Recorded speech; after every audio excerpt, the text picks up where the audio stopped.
What's up guys, welcome to Lunch Sunday Boxing. If you're new to the channel, don't forget to check out my other videos, they're all boxing related. If you like this video, don't forget to drop a like, and if you're new, don't forget to subscribe, click that bell notification if you like the videos on my channel. Now let's get into it. So today I'm going to give you guys my reaction on Frank Martin versus Michel Rivera. As I mentioned in my fight prediction video between these two, which I'll link in the description, Frank Martin did win. However, in my prediction, I did say that it would be a 50-50 fight, and I said that it was going to be a very competitive fight, which wasn't the case. But I also said that Frank Martin was going to knock out Michel Rivera between rounds 9 and 12, which he didn't. But he did drop Rivera in the 7th round, I believe. And it was a one-sided fight, the whole fight. So Frank Martin had proved that he had the superior skills against Michel Rivera.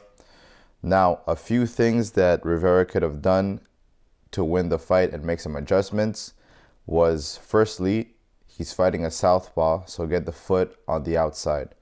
All fight long, Michel Rivera had his foot on the inside of Frank Martin's lead foot. So Rivera's left foot was always on the inside of Martin's right foot, which shouldn't be the case when you're fighting a southpaw. On top of that, Rivera seemed to be the taller fighter, although they were both listed at 5'8".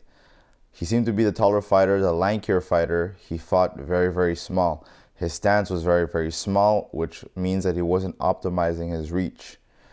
Frank Martin was optimizing his reach by standing with a very wide stance, sitting down and standing sideways in order to have a very long jab. The better counterpuncher between these two was Frank Martin, and he proved it when they fought.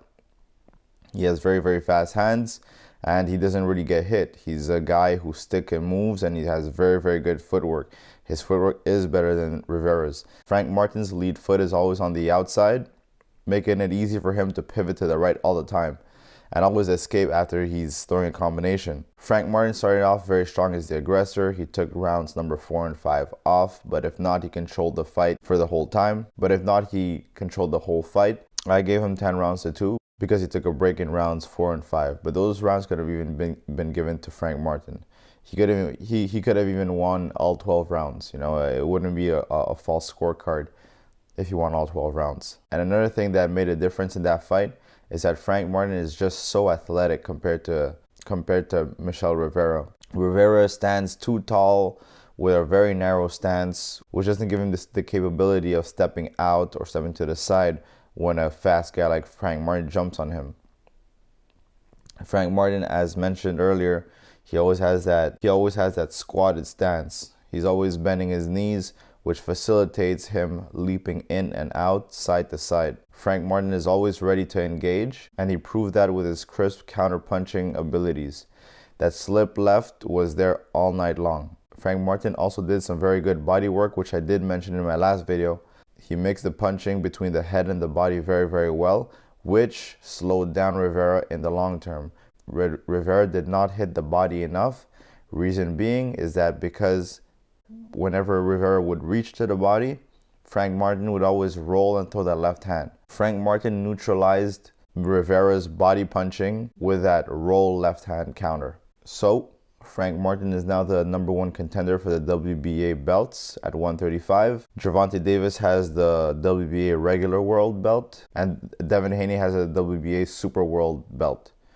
I don't know when he's going to be able to fight these guys. Probably Haney's going to have to vacate a belt or move up to 140.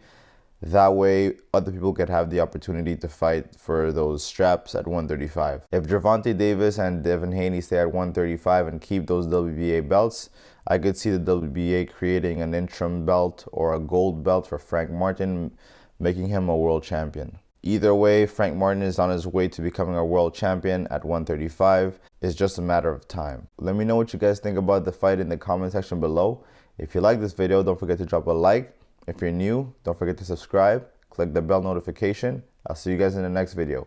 Peace.